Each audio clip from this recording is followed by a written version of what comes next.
for joining us. This is, I think, the second one of these we've done. So this is community-owned solar. We're going to have JP from Claremorris Western Development Energy Co-op talking about their process in RES and to build their 100% owned community solar farm. But before we start, we'll just do a little overview. So this is part of the SEAI Sustainable Energy Community Programme that we're doing this through. I'm the mentor for Leitrim. If anybody wants to get involved, feel free to contact me. I will send an email after this with the recording of the presentation, or the recording and my contact details. But for anyone who's unaware of what a sustainable energy community is, it is a group of people in which everyone works together to develop a sustainable energy system for the benefit of the community. How this is done is aiming as far as possible to be energy efficient, using renewable energy where feasible, and adopting smart energy solutions. And if you are, so this is just for the people who are in Leitrim. I know that there's a few people joining us who are outside of Leitrim, but this is the list of SECs that are in Leitrim at the minute. I would recommend, I'm going to put this link in the chat afterwards, and this will bring up this little map. You can find your own one, and if you want to get involved with an SEC that's already existing, you can reach out and make contact with them. Or if you want to set up one yourself, a new one in your region, send me an email and I can direct you on how to do that. So we will get started. I will ask JP if he wants to share his screen. Thanks, Paul. I'm just going to get in here now. Hi, everyone. So, can you see my screen there, Paul? Nope, not yet. Not yet, okay. Bear with me for a second. No problem. If you want me to share anything, let me know. Yeah, I don't know. I got it. I think I got share on here. Yeah, we're good. Okay. Yeah, perfect. You can see this? Yeah, okay. Okay, everyone. Can you see that okay? And can hear me okay? Yeah, perfect. Super. Paul, thank you for the opportunity to speak to everyone. And this is probably one of a number of these conversations we've had with a lot of ACCs around the country. It's pretty amazing the amount of people out there who are looking to diversify and look into renewable energy, particularly for communities, but specifically for 100% owned community type projects. Tonight I'm representing the Claremorris and Western District Energy Co-op. We were set up in March 2015. We originally had 7 members. It was I suppose a reach out at the time looking for alternative renewable energy projects, and we realised that to be successful, I think communities had to take a responsibility and take ownership in them, and so for that we took on a new entity within Claremorris called the Claremorris and Western District. We called it the Western District because a lot of our work actually is starting to go beyond Claremorris in regards to how we engage with communities and how we try and help the best we can to get communities up and running. One of our main reasons was to direct renewable energy impact on society and look at the impact of climate change. A lot of our work and my own work has been in the climate change renewable energy sector, and one of the problem issues we had was bringing awareness of the impact of what the positive impact of what renewable energy was about. What we've realized is about 7 years ago, I gave a chat to a community about solar, and my point at the time was that, look, communities have lost the opportunity in the wind sector. We weren't equipped, or nor were we aware of how we could generate our own projects outside of the commercially developed projects. And to be clear, we need commercial projects. We need this to meet our targets. But the problem we had was the communities weren't aware of how perhaps they could themselves generate their own projects. And at the time I said, look, solar is coming. I think it would be a great opportunity if communities were interested that they should look what we call connections to grid. Connections to grid was a means by which if you had a substation in nearby to your town and you were within a certain distance, that a wire could be run from that substation or a connection to a field where you would host a solar project. And my point at the time was that at least if you applied or looked at that at the time, you're in the pot for when solar would take off.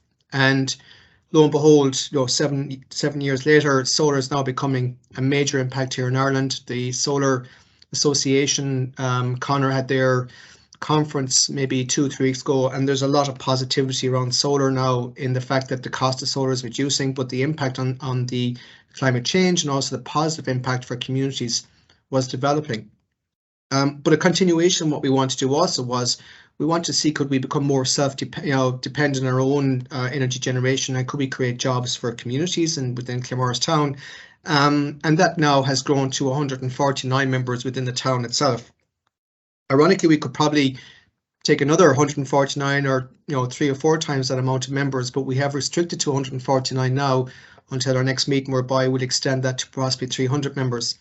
The co-op was one of the first projects we got involved in was Gas Networks Ireland. We developed an idea whereby we would educate communities what renewable energy was about. We had an idea for a thing called anaerobic digestion, which was basically for farmers, where they would take in a grass and a slurry and produce a biomethane and a natural fertilizer, and they would look at how that would benefit communities. But for us, again, we were promoting community ownership in these projects, and we started doing this in 2017. 2018, we got involved in an Interreg project. So part of my work with the University of Limerick was we were able to work with the guys down in Tipperary, and we developed and we founded a group called Community Power. Claremorris actually was one of the 3 key groups to form Community Power, and that still in its infancy, and basically it's at a stage whereby we're hoping we can develop for communities that they would have their own ability to sell power within their town or locality, and that they themselves will gain the profits from that selling of that energy. So what we're hoping to do in Claremorris is that we not just do we generate electricity, but can we sell that electricity back to ourselves and somewhat generate a kind of an independence in the energy sector, and how we can actually promote energy itself, but also use the profits within the town. Ironically, in 2017, I was working with a guy called Paul Kenny at the time, and myself and Paul and John Fogarty got together and we looked at the solar sector. We actually found 4 sites in Claremorris that we wanted to look at for solar sites, and the reason we went for 4 was we kind of assumed that 3 mightn't work and 1 might. So we went and did 4. The first one failed drastically. It was too far away from the grid, so automatically we were moved on to our second project. Our second project, ironically, in 2020 became one of the first successful 100% owned community projects in the RES auction. So the RES auction is a renewable electricity support scheme whereby government will pay you a fixed amount of money for electricity generate over 15 years. And you kind of need that when you're going to get your project financed, that you've got a guarantee of payment. And this is what the government did. They looked at changing policy in Europe so that communities could become part of this community ownership. And then in 2021, we actually went for our second site, and we got the second renewable electricity RES auction, which is the second 100% community owned project. Just when I say, when we mention 100% community owned, in RES 1, there was an option for what we call 49% developers, 51 community. We kind of had an issue with that, because what we felt was that the developers were leading the projects, the communities were somewhat sitting back.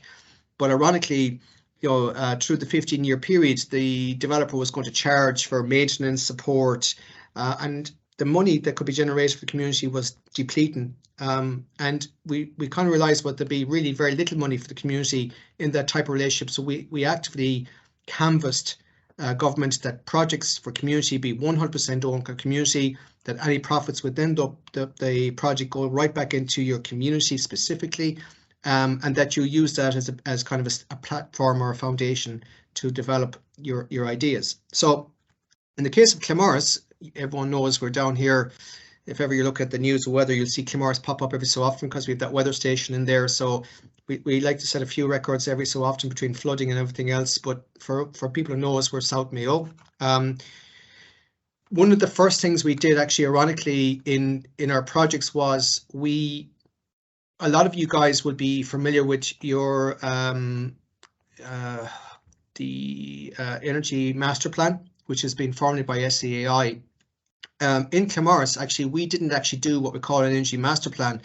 What we actually did was, if you go into our website, we developed a 3D platform of the town. And what it allows you to do is, it allows you to move across the town onto each individual building and determine potentially the energy usage within that building. And the reason we built this was because as we develop the energy projects within the town, we want to be able to demonstrate actively and on a online system the offsetting of energy within the town and offsetting of our carbon usage, but also within reason meeting our carbon reduction targets and renewable energy generation. So if you go into our website now, it's still a bit slow because we're actually building a database behind it. But what you'll be able to do is fly over Claremorris and you'll be able to see every building. And if you click on the left hand side there, you'll see here there's a kind of you can tick in a box. It actually gives you a morning to night run of the sun as the sun passes through the town, and the solar ability within each building, but also will generate what capacity of solar can be put on the roofs of the buildings within Claremorris itself. So it's quite an interactive a 3D model of the town and how we think our projects will impact on the town itself. So I suppose why we're here tonight is really to talk about our two projects. So the Res 1 project was actually here. I don't know if you can see that mouse moving, Paul, but here along the first Res 1, this is the old dump site in Claremorris town. It's about approximately maybe 15 acres of land, 16 acres, and beside it there's a bit of land here beside it. So we looked at this site as number 2 option when we started looking at these projects. This was a different type of project to what we call our third project, which is over here, Res 2, where our application here was what we call a part-date planning application with Mayo County Council. So we approached Mayo County Council with the idea that we could look at this site for generation of green power from a site that was a waste site in its day. And the background to this actually was we used to have a bacon factory here in Claremorris town over here, and all that waste would go over across the road here to this site. Then the N17 came along and split the site in 2/3, 1/3. And so this was isolated here. So what we did was we met Mayo County Council. We came to an agreement with a lease for the town and the council itself for the site. We had 2 issues. One, that the landfill site actually wasn't properly capped at the time. So a lot of our work has been up to now is getting that capped, and that's now in process for early next year, Q1 of next year, to be properly capped. And as it's capped, we will then be putting a 4 megawatt, well actually a 5 megawatt solar farm on this for what we call an output of 4 megawatt. And why we do that is because you need to produce more to meet the peak at a certain time, what we call the export peak within the site.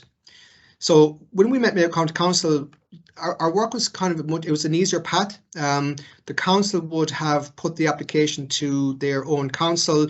It would have gone in as a planning within the council itself. Our job was to look at the glint and glare, was to look at what we call the design of the site. So how the panels would sit on this, and then how we would connect. So actually, if you look over here, this is where our substation is. So actually, that's how close our substation is to our site. So we're within maybe 200-300 meters of a distance. And what's happening with all communities at the moment is that most sites are outside of this. They don't have this capacity, and they're starting to fail because they're not close enough to your connection point or your grid point. And it was back to the site. We went to Mayo County Council. It was presented and it was passed for planning. It was on public notice for, I think, 5 weeks or 7 weeks. I'm not sure how long. And ironically, we got through with no objections whatsoever. So now at this moment in time, that then went into res, and we've now won that auction. So we're hoping by Q2 next year, you're going to see that site becoming a renewable project, a solar site for Claremorris town. But anyways, just from the point of view where we were going with this was suddenly we found out then that on our list of potential projects, this guy appeared and said, look, you've been successful in your connection to grid, which from here to here is about 3.5 kilometers. So if anybody's looking to develop a solar site, the first thing you have to do is you've got to make sure on the substation that you've got the capacity to connect. And that means that you're able to connect in to supply the power into it. And also that you're within a 4 kilometer, we say 5, but a 4 kilometer distance to make it commercially viable. Otherwise, if it's too far away, the cost of bringing the cable from here to here becomes too expensive, and so the projects don't become viable. But for us on this site here, this was a greenfield site. So the co-op itself then had to go and do a full planning application on its own. And we had to do what we call the glint and glare. So glint and glare is like, is there a reflection off the panels when the sunlight, for example, etc., etc. So we would have to deal with, there was a railway track coming along, the old railway track coming along here, for example, and we knew that the main road from Castlebar up here. And we did a full planning application. The first thing we had to do was we went into the credit union.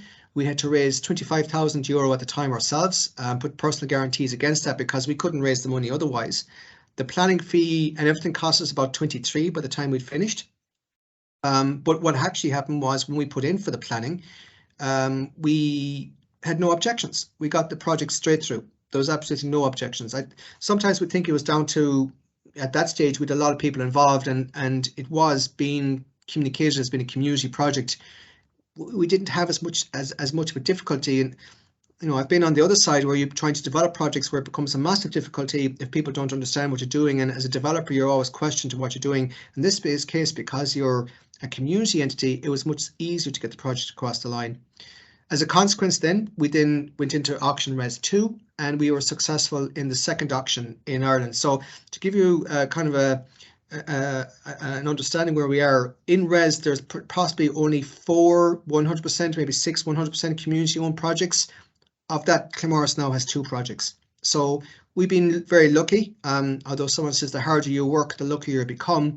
But we've been certainly very lucky in getting the 2 sites across the line, and for that reason, being able to establish now a potential fund for the next 15 years for the town, where we want to now look at other projects such as district heating, perhaps a integral mechanism for we'll call a virtual grid, certain projects like that we want to look at. But really, for ownership by the town, the money goes back into the town, it creates jobs for the town, but also we become, you know, pretty much, you know, able to generate as much power and offset our carbon footprint because of that. So that's pretty much the background to the 2 projects. Again, Res 1 was a collaboration, and that was done accordingly. And from there, we were able to see what the project was. One of the points, I think some of the work we deal with, we were asked Community Power to get involved with SEAI to help communities. One of the lessons we did learn from this was it's really important, and what SEAI have done really well is they've formed a load of these toolkits, and these energy toolkits, there's about maybe 7 or 8 of them out there, but one is, for example, what is wind, how do you get your wind project through, a solar project through, your connection to grids project through. And what it does, it gives you a kind of a step-by-step toolkit to understand what is grid connection, what's involved in getting my solar project. And the likes of Paul, who was key on the ground here, will be very aware of these projects. But one of the most important things we've learned is your grid. And this is what's either going to make your project successful or not, is there a substation that I can put my solar site into within 3 to 4 kilometers to make this a commercially viable project? And that's basically the background to Claremorris and where we've been. I hope I got that through there okay. Paul. That's perfect. Yeah, that's great. I'm actually just putting a link in for that as we speak for the for the grid connection document. But I think one of the great benefits of this is having you here for maybe another 10 minutes, answering a few questions from a few people. I think that was very clear. I'm just going to paste this in, and would anyone like to ask a question? You can either raise your hand or you can just unmute yourself and talk. And if not, I'll ask some questions.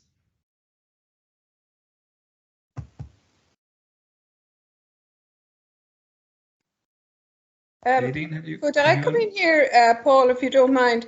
Of course I would just like to ask John, you know, with his experience of this, I completely, you know, I came to that conclusion myself, in fact, a good while ago, that unless you had a close connection with the grid, your renewable energy project just fell flat on its face, really.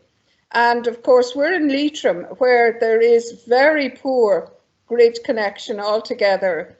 We wouldn't have a substation anywhere near 3 or 4 kilometres to us where we are. And what I'm wondering is, should we not be lobbying the government to put either the resources or else the pressure on EirGrid to start providing substations on the ground so that community projects can actually succeed? I myself think that community projects would be something that an awful lot of people and an awful lot of communities would be very interested in. But how can you do anything when there is no connection with the grid? That is the huge question. So I'd like to turn it turn it around, if you like, to say, give us the grid and we'll do the project.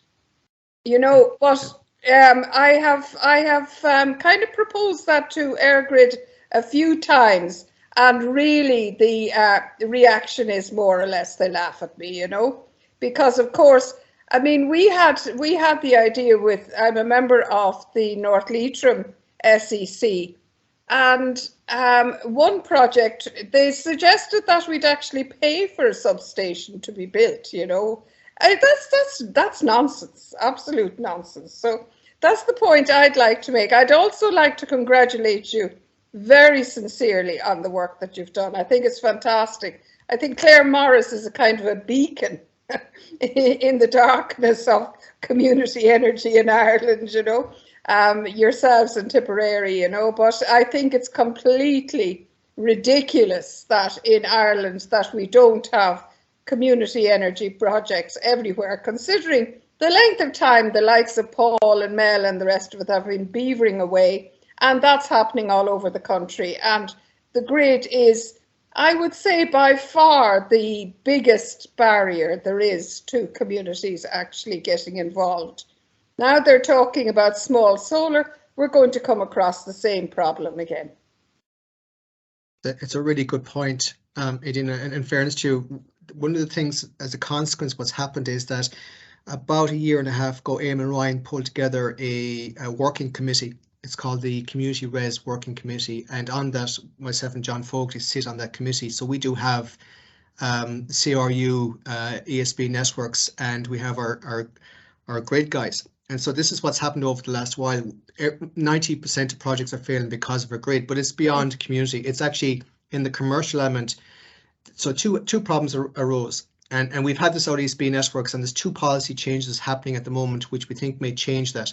The first problem I had was, look, if we go in for a new project and the substation has to be upgraded, we got hit with the cost. There was one community down, there's one community down, I think, towards Cork, who got a bill of 3.8 million, right? 3.8 million, right, to upgrade the substation, and the ESB network said the following: well, look, you have to pay for it. We're not paying for it. But by the way, but if a developer comes behind you, they're going to pay you back. And we're going, where in God's name are we going to get 3.8 million? I mean, this is ridiculous. So this was the first point we had. And so what's happening now is there is a shift in the pressure coming on ESB networks in the grid connection for any upgrades that is not put on the community. So that's number one, and we'll see how that goes.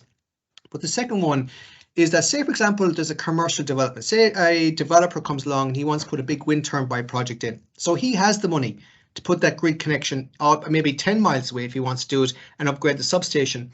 The one thing we're not allowed to do is piggyback on it. We're not allowed to use that same grid connection. So say for example there was a site beside the development site, but really what we should be doing is using that same grid connection all the way back. And this was a big issue.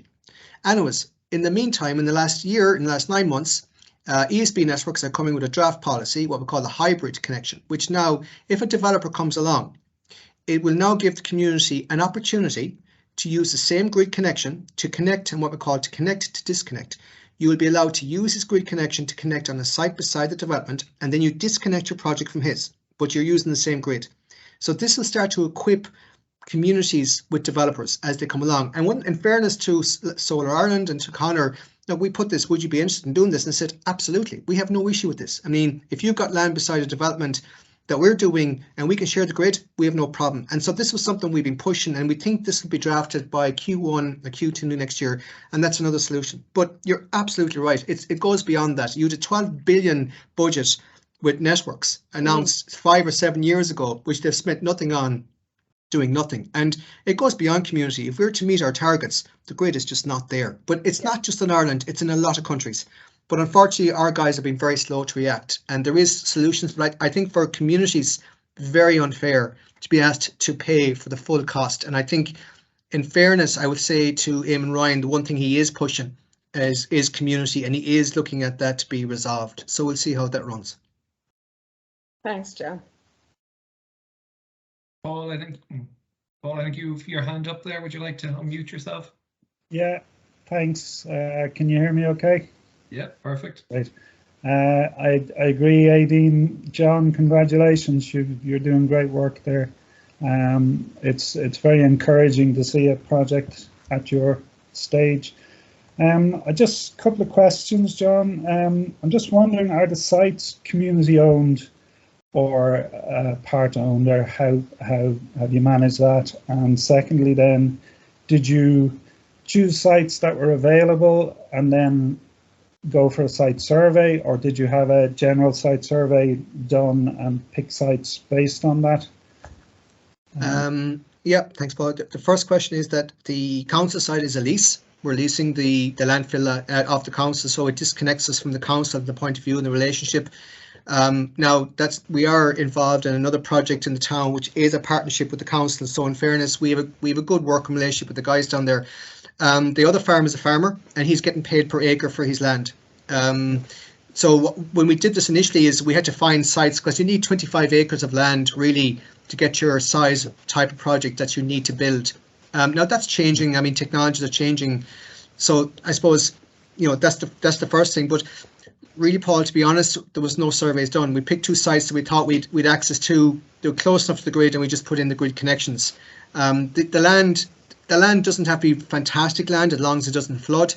But we are able to graze that with sheep if you want to in the interim, or do something else with it. But Mullingar have a lovely project, actually. They have a lovely landfill up there, which Isabel Donnelly up there is doing an awful lot of work on, whereby they want to integrate a solar farm with a BMX cycle range, where people can actually cycle around the landfill site at the same time and become an amenity of type. So there's loads of different ideas, and I think in fairness to the councils, and I'll take my hat off to them, they are looking to see, can they develop projects for the benefit of community and maybe acknowledge the use of renewable energy on that site at the same time.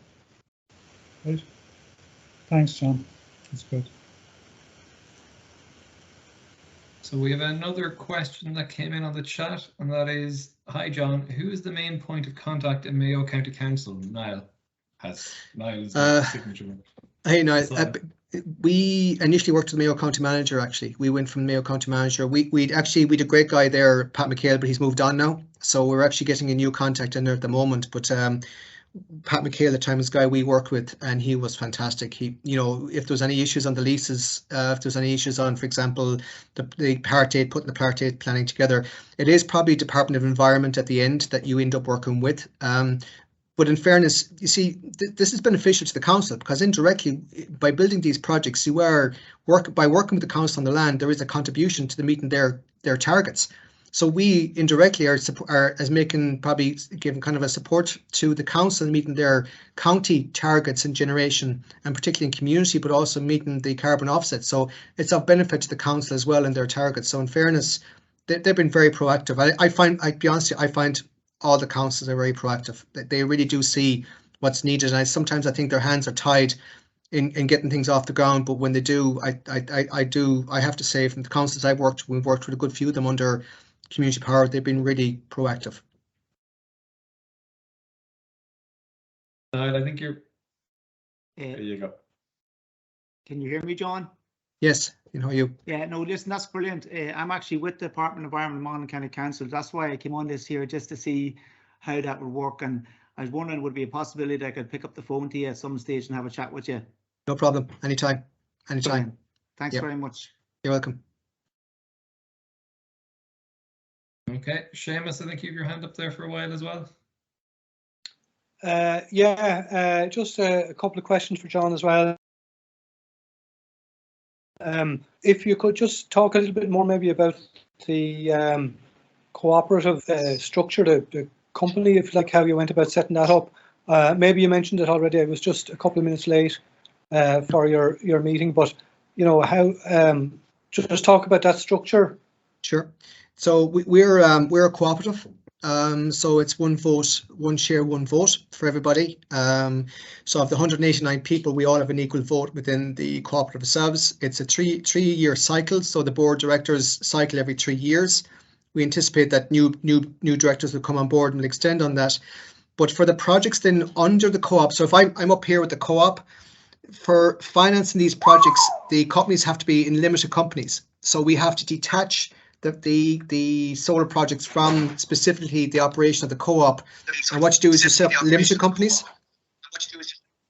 There's an echo there. There's a limited company underneath it, and under that limited company, you then put your project in there. So the co-op owns the limited company fully, and that has to be set up for the financial entity so that you have a limited company under guarantee, and that the assets are owned by that company, and then the revenues come into that company and go back up to our co-op.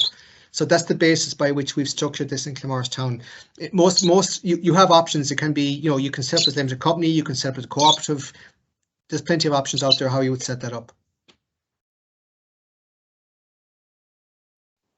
I hope that works. Okay.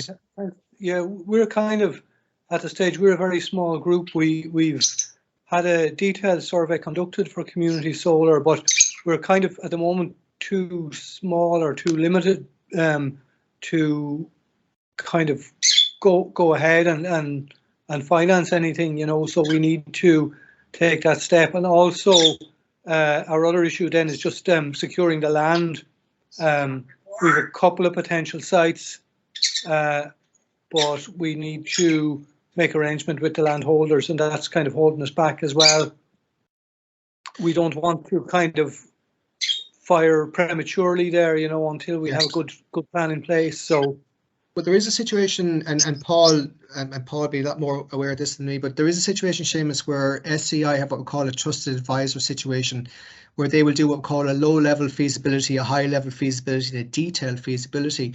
In the low-level feasibility study, what they do is they look at the land before you do any agreements, and they look at the connectivity to the grid, how far it is from the grid. It'll look at the basis of your plan permission, how much energy you'll produce, and the structure of your SEC. And if that's somewhat informative that there is a project there, they bring it up a level to a high-level feasibility study, which again, in this case, would be you get an engineering firm, you get a resource firm within understanding the solar, you get a grid connection expert, and you get a group that's worked in this, and this is all paid for. So this is 100% paid for by SEAI. So under the scheme of an SEC, if you apply to SEAI, say, look, this is my project, this is the feasibility. If the feasibility proves to be viable, it brings you to the next stage. And do you know what? If you got it to a stage, Seamus, where it makes commercial sense, I think it wouldn't be as difficult to go to that farmer or individual and say, look, we have a project here that's been validated by SEAI. This is what we're suggesting we can do it. And SEAI will actually even pay for that extra resource to help you with and do that. You might be able to pull that project together. And the finance is becoming more interesting, because what's happening now is the cost is coming down, but the likes of the credit unions, for example, are seriously considering supporting communities now. And they're at the infancy of doing this, but they're starting to look at how can we help the community, because, at the end of the day, the credit union is really the representative body in your locality of members who are yourselves. They're not, and they can see a little bit beyond the limitations and the I'd say greed of the financial institutions such as the bigger banks, and they are looking to support these projects. But I would certainly look at the SEAI, and Paul is again much more aware of this and the point, and he's very, very, very, very aware of this. But there is certainly an opportunity whereby SEAI will do a validation of that, and that would be a very good basis for you to extend out on your amount of people that's in your co-op, in your group, and also see the validity of your project with a clear map and a roadmap to get us across the line. Seamus, we'd be more than happy to talk you through that. I think we might have talked about it a few months ago, myself and Mel and yourself, the possibilities of going to that next step. But if it's a case where the group want to go to that next step, we would be more than happy to hold your hand and point you in the right direction. There's some great experts on the trusted advisors, isn't there? So anyways, just be quite open here, there's 3 groups and we're one of them. So I, not for my sins, but I got dragged in as leading one of them. So I don't know if it's a good thing or bad thing. This is not my day job. My day job is completely different to this, but we've dealt now with something like 48 communities, 50 communities around Ireland. And we're doing this constantly. We're trying to just say, look, just consider it. Look at what's happening. You don't have to reinvent the wheel here. Look at what you're doing. And we're quite happy to show you what we've done. And let's try and get these projects off the ground. And in fairness, I think compliment SEAI in the likes of Mel and Paul, who are fantastic, and Orla as well. There's just, you know, and Lawrence is, I get to know them all around the country. They want to help you. They want you to get your projects across the line. They're there to help you. And so yeah, we are one of 3 groups that are doing that. So yeah, for our sins, yeah. I think it's great that SEAI is actually back to the people who have managed to do it. You know, so you've been through the process. Who's better to explain to a community how to do it than the person who's actually already done it twice? So I think that's great. It's interesting, Paul, as well, because you see, if you got, my feeling was, if you get experts, if you get kind of consultants in, they're very quick to stop a project. And I know how hard it is to build a community. So you don't stop the community, you just look for an alternative for the project so the community can build on its ability. Because as you all know, building communities and building that trust is really difficult, and you know, you want to keep that trust going. It's up to us as individuals to make sure we give you every possible opportunity from our experience to at least, you know, equip you and give you the toolkit to go forward and try and do something within your locality. Is there anybody else that would like to ask any questions?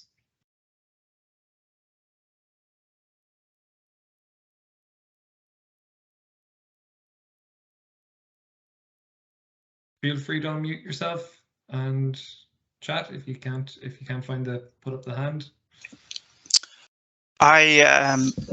Jared Keena here from Mullingar. Are you John? Hi, Jared. Yeah, just want you to maybe talk about how you're going to finance the farms, just to give an idea to the different groups. As in, what percentage do you see will be loans? I mean, for example, in Mullingar here with our solar farm, you know, it's going to cost 5-6 million. You know, that type of money is what has to be got together. How do you feel that will be percentage loans or shares, or what way? Part of this is, like, part of this process is community have to be given the chance to invest in this. Claremorris will invest a small amount, very small amount. I can't necessarily go into the detail of how we financed it yet, to be honest, because it's a bit delicate at the moment, Jared. But I can tell you is that there are certainly groups forming within the country at the moment through the ISAF, which is, you know, the National Fund, and beyond, which are giving a low rate interest on loans, including the European Investment Bank. And I think from that point of view, the funding may become much more available. But I will make this point. It is very difficult to fund these projects. It is not easy. Your project has to be done in such a way your grid connection is fundable. In other words, it's just not costing too much money. For example, the site itself, when you do your, you know, for example, you know, if I'm too far away from my grid, like getting €1 million or €2 million from ASB networks, it's not feasible. In Mullingar, as you guys well know, is that, you know, it's more getting to the point of getting, and in fairness to SEAI, when you do the detailed feasibility study, it presents the finance pack. So what you do is it goes through the full pack as if they were financing it, as if they were suggesting how it would be financed, and it becomes much easier to present this to the institutions. I wouldn't hold faith in the likes of AIB and Bank of Ireland at this moment in time. They're just not stepping up straight to the point. They're not. They may say they are, but they're not. But there are certainly funds arriving that will make it easier, I think, Jared. By the time I think projects like your own come to the stage of funding, I think you will have options on the table. Our one is just a little bit, if I mentioned it, I'll be shot and hung out to dry in the morning. So unfortunately, I have to just hold quiet for a while. Yeah, I'm not asking for the details, just to give a general sense of where can we go to get money for these type of projects. Yeah. So as you were saying, at the moment, our commercial banks in the country don't seem to be. Credit unions definitely look like they're getting the right attitude. We're a community, and there's other groups then as well. So yeah, thanks. There is. Look, yeah, no problem. Yeah, but look, the commercial banks certainly aren't. There's no, they're not taking the risk, and because we're a community, they won't take the risk on us. They see us as individuals who could cause trouble. It's not clear cut for them. You know, in fairness to the likes of AIB, they should be out there with a package. I mean, we've bailed them out long enough, and we support them long enough. Why in God's name aren't they not supporting our communities? That's the first question. And they might present this green fund that they have, or this green loan, but you know what? Look behind it. It's nothing more than a loan. So if I was AIB, I would seriously be hoping that they would look at their financial models for the benefit of communities. and take a little bit more, give a little bit more back to community when we were asked to support them when times are hard. Fair enough.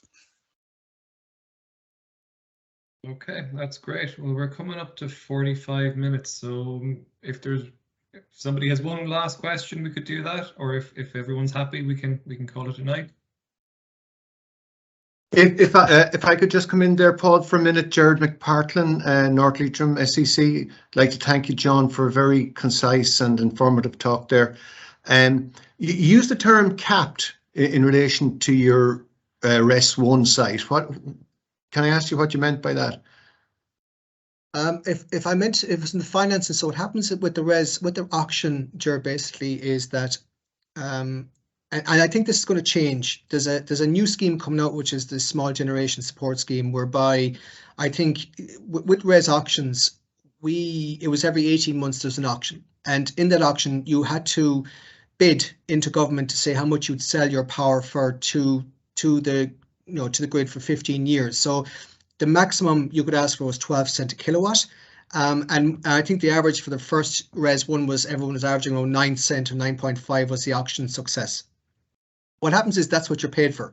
So for the 15 years, that's what you're going to get per kilowatt you produce will be that 9 point something X per kilowatt. The argument we're kind of saying now is, well, do you know what?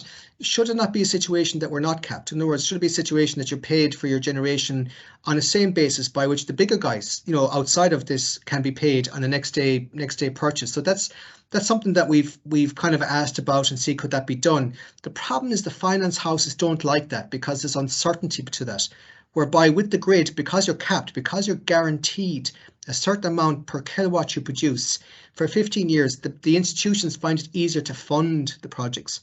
And just a note on that as well, the reason why the capping is so important, it goes back to Jared's question. What you may find happening is a lot of the technology people, the solar owners will come in, may help in the supporting of financing these projects also for communities. So there's certainly, for that reason, the capping, in other words, the guarantee of that price for 15 years is probably a benefit to the community to ensure that there is a guaranteed payment by government for that period of time to pay off your project itself. And you'd hope that the payback on your project is 8 to 9 years is what you'd hope for within the project itself. Thanks. And actually on that small scale generation, when I'm emailing everybody out, I'll send another link to another webinar we done maybe about a month ago that Mel hosted on small scale generation. It's really interesting. It's up to 6 megawatts now. So it actually does overlap into res a little bit. So it's an interesting topic, and it'll be interesting to see how it works out. It'll probably replace it, I'd say, Paul. It'll replace res, we believe. And what'll happen is that it's not an auction, it'll be a continuous basis. So once your project's up and going, you automatically be put into the pot at a fixed price. So it takes the confusion out of it, which is a good thing. Sounds lovely. Yeah. All we can do is hope. Yeah. Okay, well, thanks very much, John. I really appreciate it. I think everybody else here really appreciates your time as well, especially in the evening. So if everybody's happy enough, I'd like to thank you all for coming. And when I'm emailing out, my details will be at the bottom. Feel free to drop me an email if you have any questions about anything, or if you have any follow-on questions. Let me know and I'll try my best to answer them, and we can see what happens. Thank you all very much. Good evening. Thanks, everyone. Thanks very much. Thank you. Bye-bye. Good night.